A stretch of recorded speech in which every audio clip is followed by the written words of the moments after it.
And I want to talk a little bit about what we maybe learned from past summers, past breaks from school that can help us to realize how we really need to approach relating to our kids, responding to our kids, and disciplining our kids when it's summer break. And these are all things that you can start doing now so that by the time summer break rolls around, you're actually ready to hit the ground running. The first thing I want to say when it comes to this is plan for behavior challenges. Your kids' routine is going to be changing. They might go to a place where they basically have no routine out after having like a whole year of stuff being organized and regimented for them. And humans are creatures of habit. And I'm not just talking about your kids. You're a creature of habit too. I'm a creature of habit too.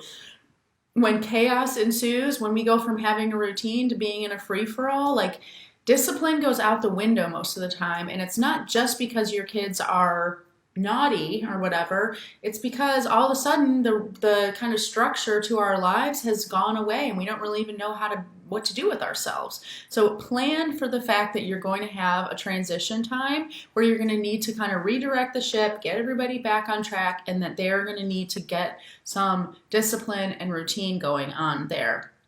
And especially the number one thing that we want to plan for is this boredom thing. It's another thing that happens when our routine gets messed up or we basically have no structure to our day. Pretty soon, it doesn't take very long, could be just on a Saturday anyways, whether we're having spring break or summer break or not.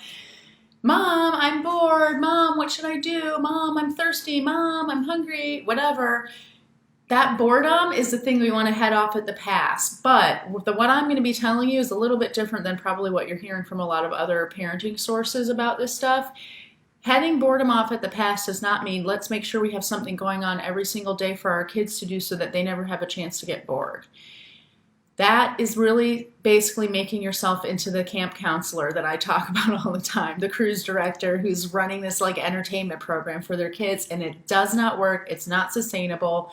You're really setting yourself up for disasters. So when I talk about heading boredom off at the pass or preempting boredom, what I mean is teaching our kids how to be more self-sufficient so that they can entertain themselves. They know how to take care of their own needs. They know how to learn amazing things that will actually be lessons they need to learn for their whole lives anyway, which leads me to the third thing I want to say to you, which is I'd love for you to start viewing these times where things are different, you're out of your element, your routine is different, you're having to readjust, as great chances for your kids to learn some incredible life lessons.